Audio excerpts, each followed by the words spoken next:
Bismillahirrahmanirrahim. Assalamualaikum warahmatullahi ta'ala wabarakatuh.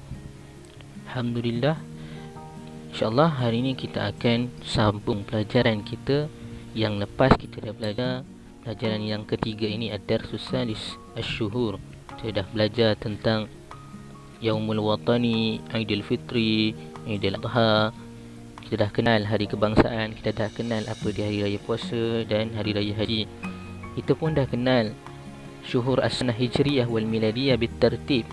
Kita dah kenal bulan-bulan dalam Hijri, bulan-bulan dalam Miladi dengan susun. Bulan-bulan dalam Miladi seperti yang kita belajar: Yanair, Februari, Maris, April, Mayu, Yuni, Yuli, Agustus, September, Oktober, November dan Disember. Bulan-bulan Hijriyah pula: Muharram, Safar, Rabiul Awal, Rabiul Akhir, Jumadil Awal, Jumadil Tsani, Rajab, Sya'ban, Ramadan, Syawal, Zulqa'dah dan Zulhijjah. Itu semua kita dah belajar dalam pelajaran yang lepas. InsyaAllah hari ini kita akan cuba sambung pelajaran kita dalam muka surat yang ke-16. Masih dalam pelajaran yang ketiga lagi. Kita akan cuba kenal apa itu muzakkar dan apa itu muannas dan bagaimana ianya terjadi. Okey, baik anak-anak, kita cuba tengok muka surat yang ke-16, muzakkarun wa muannasun. Kita pergi pada muzakkar dahulu. Al-muzakkaru wa ma yasihu an nushira ilaihi bihaza mithlu rajulun, yaumun, hisanun. Muzakkar ini wa ma, apa yang membenarkan, an nushira ilaihi, menunjukkan kepadanya, bihaza, ini lelaki. Contoh yang telah diberi: al-mithlu, rajulun, seorang lelaki, yaumun, hari, hisanun, kuda. Jadi dekat sini kita tengok muzakkar. Muzakkar ini tidak mempunyai ta marbutah sama sekali. Dia menunjukkan muzakkar. Kemudian kita tengok pula bunga yang kedua itu, al-muannasu.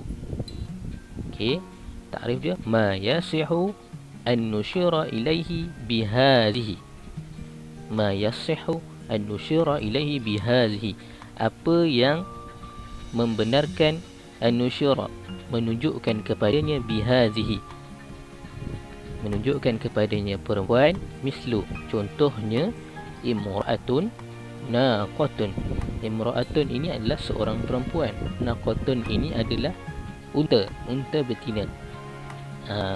Okey, itu adalah ta'rif muzakkar wa muannas beserta dengan contohnya. Tapi kita kena tahu juga yang muannas ini bukan sahaja dia punya alamat ataupun tanda-tandanya hanya ta marbutah, tak. Ada juga tanda-tandanya bukan ta marbutah. Okey, kita cuba tengok yang bawah itu, dia ada tulis alamatut ta'nis al-ismi. Alamatut ta'nis al-ismi, tanda-tanda perempuan isim, tanda-tanda perempuanan isim ini. Okey, ta'ut ta'nis marbutah. Yang pertama, ta'ut ta'nis marbutah. Tanda-tanda perempuan yang mempunyai ta marbutah. Contoh yang diberi dekat situ: Fatimatun dajajatun al-baqar. Fatimatun ad-dajajatu al-baqaratu. Fatimatun. Baik, Fatimatun kita dah kenal lah, nama orang perempuan. Tak ada Fatimah nama orang lelaki. Baik, yang kedua, contoh yang diberi, ad-dajajatu. Ad-dajajatu, ayam betina. Ayam betina. Ayam jantan dipanggil dajajatu. Ayam jantan dipanggil dikun. Dikun, ayam jantan. Dajajatu untuk ayam betina. Kemudian baqaratu. Al-baqaratu, lembu betina. Kalau lembu jantan, baqarun sahaja. Kalau lembu betina, baqaratu. Jadi kat sini menunjukkan bahawa ta marbutah ini menunjukkan perempuannya, tanda-tanda perempuan untuk satu-satu perkataan isim itu. Itu tanda yang pertama. Tanda yang kedua, alamat yang kedua, alifut ta'nis al-maksurah. Alifut ta'nis al-maksurah, alif maksurah. Ini tanda yang kedua, adanya alif maksurah di hujung perkataan. Contoh yang diberi: bushra, sughra, ula. Bushra, bushra ini manusia. Sughra, sughra ini kecil. Ula, pertama. Okey, bushra. Bushra, cuba tengok dekat belakang ada ya dan alif kecil di belakang. Bushra itu adalah alif maksurah. Ya ni tidak ada titik. Sama je dengan surah. Ya ni tidak ada titik. Ula pun sama, tidak ada titik. Itu yang menamakan alif ta'nis maksurah. Alif maksurah. Ini juga adalah tanda-tanda keperempuanan isim itu sendiri. Itu tanda yang kedua. Tanda yang ketiga, alif ta'nis al-mamdudah. Alif mamdudah. Alif mamdudah, kita cuba tengok contohnya. Najla'un, asdiqa'un, hamra'un. Ini adalah contoh-contoh bagi alif mamdudah. Alif mamdudah ini adalah ketika mana adanya alif dan hamzah duduk di hujung perkataan, di hujung kalimah. Contoh yang diberi, najla'un, alif dan hamzahnya berada di belakang. Kemudian yang kedua, asdiqa'un, rakan-rakan. Yang ada kat belakang itu adalah alif mamdudah, alif dan hamzah. Hamra'un, yang terakhir adalah hamra'un. Merah ini apa? Merah hamra'un, menandakan banyak merah. Merah, hamzah dan alif. Alif dan hamzah berada di hujung.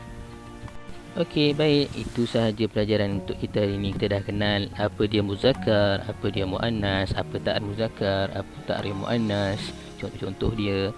Dan begitu juga dengan alamat ta'nis isim, tanda-tanda perempuannya isim tersebut. Ada 3. Yang pertama, ta'u ta'nis marbutah. Alif. Yang kedua, alif ta'nis maksurah. Yang ketiga, alif ta'nis mamdudah. Kesemua itu, tiga-tiganya adalah alamat ta'nis isim, tanda-tanda perempuan isim tersebut. Kita boleh kenal lah kalau kita jumpa ta'u ta'nis marbutah ataupun alif ta'nis maksurah, alif ta'nis mamdudah, semua itu adalah muannas. Selain daripada alif ta'nis maksurah, alif ta'nis mamdudah dan ta'u ta'nis marbutah, bukanlah isim perempuan. Okey, baik. Habis dan kita untuk tajuk yang ketiga. InsyaAllah kita akan sambung lagi pelajaran keempat dalam pembelajaran yang akan datang. Jumpa lagi. Assalamualaikum warahmatullahi ta'ala wabarakatuh.